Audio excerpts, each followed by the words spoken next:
पूरे जंगल को जलाकर खाक कर सकती है।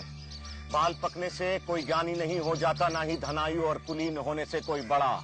ज्ञान की साधना करने वाला ही वृद्ध और महत्व होता है। हम ज्ञान वृद्ध हैं, इसलिए हमें भीतर जाने दो, या महाराज जनक और आचार्य बंदी को हमारे आगमन की सूचना दो।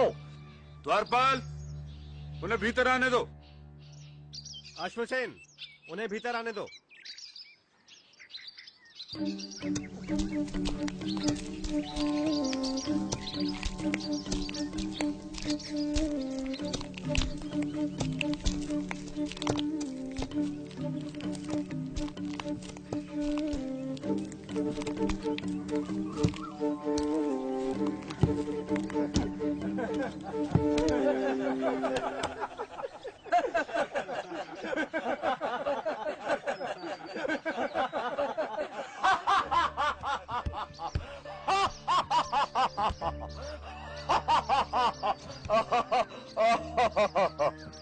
ब्राह्मण देवता, आप सभा को देखकर इस तरह क्यों हंस रहे हैं?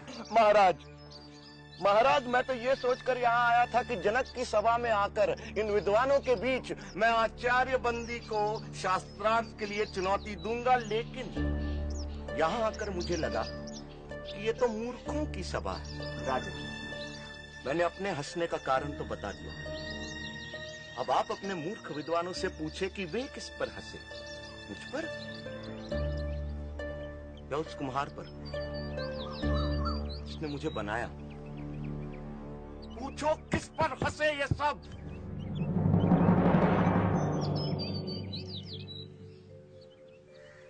ब्राह्मण कुमार, मुझे और मेरे दरबारियों को इस अज्ञान के लिए क्षमा करें, पर मेरा निवेदन है कि अभी आप आचार्य बंदी से शास्त्रार्थ करने के लिए वयस्क नहीं हुए हैं। आचार्य बंदी से शास्त्रार्थ करना कठिन है।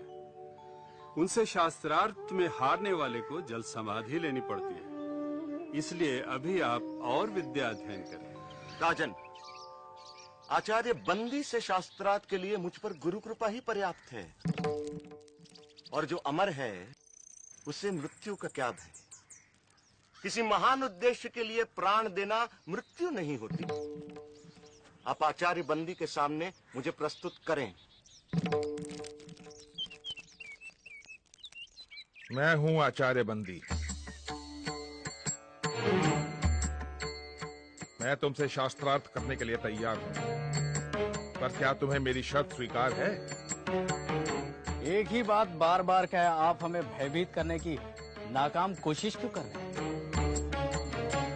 चाहो तो तुम दोनों एक साथ मेरे साथ शास्त्रार्थ कर सकते हो। मैं एक हूं और एक ही आपसे शास्त्रार्थ करूंगा।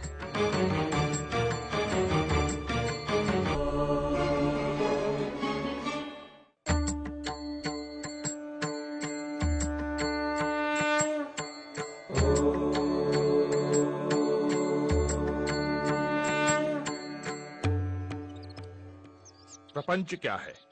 जो कुछ दिखाई देता है, जो कुछ, वह प्रपंच है। जो दिखाई देता है का तात्पर्य क्या है? जो दृष्टिगोचर है, मन और इंद्रियों का विषय है, जिसे मैं स्वयं जानता हूं, वही दृश्य है। जो दृष्टा है उसे कौन जानता है? स्वयं को कौन देखता है? उस स्वयं, उस आत्म को देखने के लिए किसी की सहायता की जरूरत नहीं पड़ती। जैसे सूर्य को प्रकाश के लिए दिए की जरूरत नहीं पड़ती, वह स्वयं प्रकाशमान है।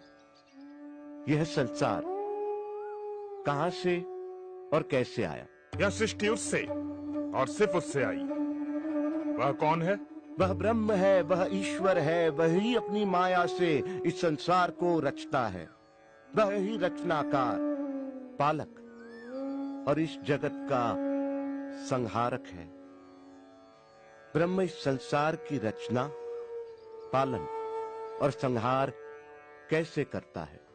जिस प्रकार मकड़ी अपने जाल की रचना करती है, उसी में विचरण करती है और फिर उसी को निगल जाती है, उसी प्रकार ईश्वर संसार की रचना, पालन और संहार करता है। जीव क्या है?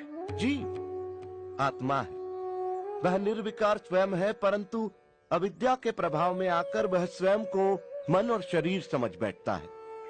इसीलिए वह इस संसार का अनुभव करता है। अविद्या क्या है?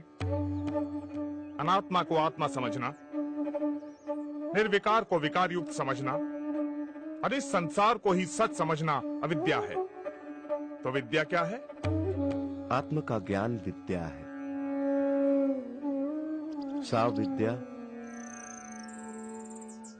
या विमुक्त है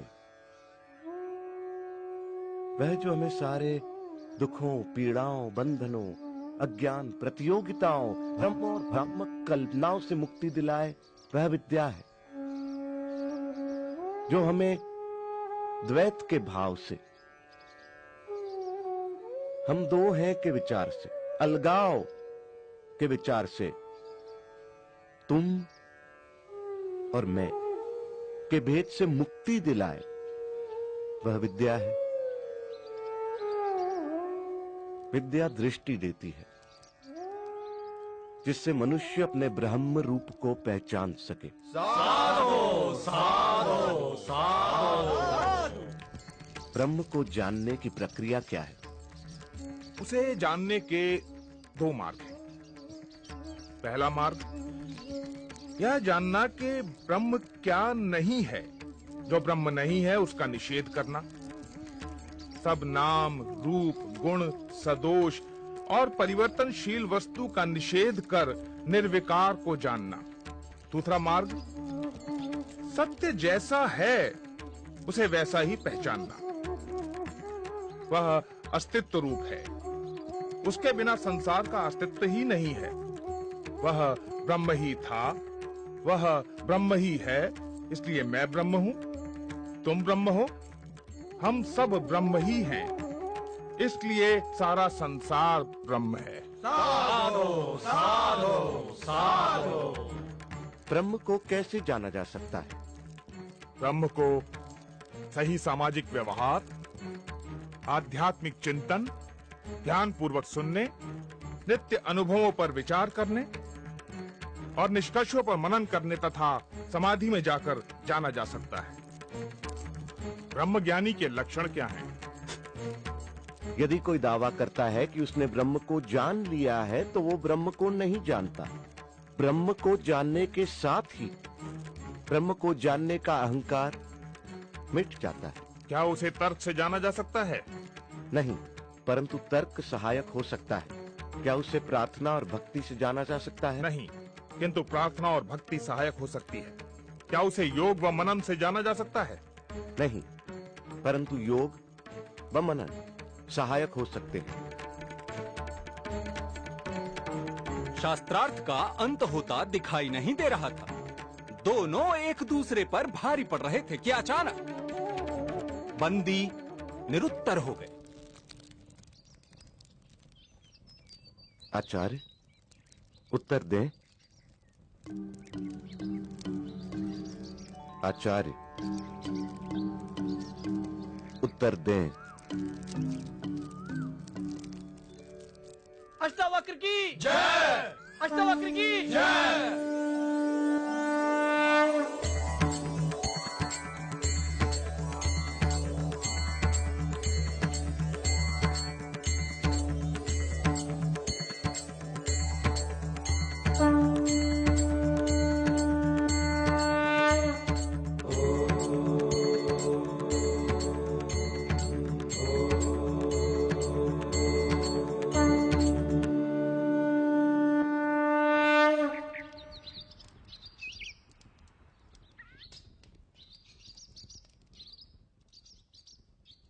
मैं अपनी पराजय स्वीकार करता हूं।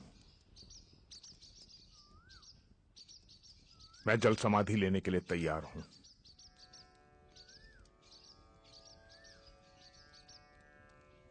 मैं आपको जल समाधि देने नहीं आया हूं आचार्य बंदी। याद होगा आप सबको कि आचार्य बंदी के अभिमान के कारण और इस प्रथा के कारण कितने निर्दोष विद्वानों की जान गई। आचार्य बंदी याद